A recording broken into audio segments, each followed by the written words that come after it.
Fake Diwali offer અને e-commerce cells scams. WhatsApp પર logical offer આવી છે કે 90% ડિસ્કાઉન્ટ. શું ખરીદી શકાય? એક મિનિટ, પહેલા ચાર ચેક કરી લઈએ અને પછી જ પૈસા આપીએ. શું ચાર ચેક કરવાના? પેલું છે યુઆરએલ જોવું. જો નામમાં કોઈ અજીબ શબ્દ છે, .xyz છે, .online હોય તો તે ક્યારેય ઓપન ના કરો. બીજું, વેબસાઇટ પર લોક નહીં હોય તો ક્યારેય પણ પેમેન્ટ ના કરો. ત્રીજું, ઓફિશિયલ એપ સ્ટોર પર જ એપ શોધો, કોઈ પણ પ્રકારની લિંક પરથી કોઈ એપ્લિકેશનને ડાઉનલોડ ન કરો. ચોથું, જો પેમેન્ટમાં ઓટીપી યુપીઆઈ માંગે તો ક્યારેય પણ એ શેર ના કરજો. અને જો પહેલેથી પેમેન્ટ કરી દીધું હોય તો? પહેલું, ટ્રાન્ઝેક્શનના સ્ક્રીનશોટ્સ લો. બીજું, તમારી બેંકને તરત જ કોલ કરી અને રિવોક ટ્રાન્સફર રોકતા કહો. ત્રીજું, યુપીઆઈ પિન બદલો.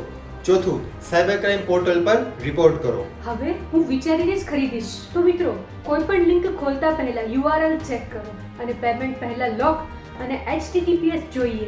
ક્યારે ઓટીપી, યુપીઆઈ પિન અને સીવીવી કોઈને આપશો નહીં. એપ સ્ટોર પરથી જ ડાઉનલોડ કરો. જોયા વગર ઝડપથી ક્યારેય પેમેન્ટ ન કરો.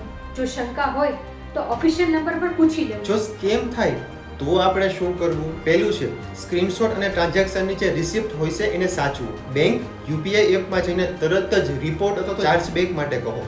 ત્રીજું, યુપીઆઈ એપમાં ટ્રાન્ઝેક્શન્સને બ્લોક કરાવો.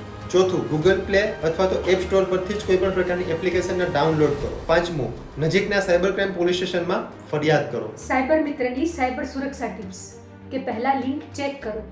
ઓટીપી કદી કોઈને આપશો નહીં. સેલની ઓફર સસ્તી કે મોંઘી લાગે તો કમ્પેર કરો. ઓફિશિયલ નંબર પરથી પૂછપરછ કરો. પબ્લિક વાઈફાઈ પરથી પેમેન્ટ ન કરો અને ટ્રાન્ઝેક્શન એલર્ટ ચાલુ રાખો. Stay safe, stay protected.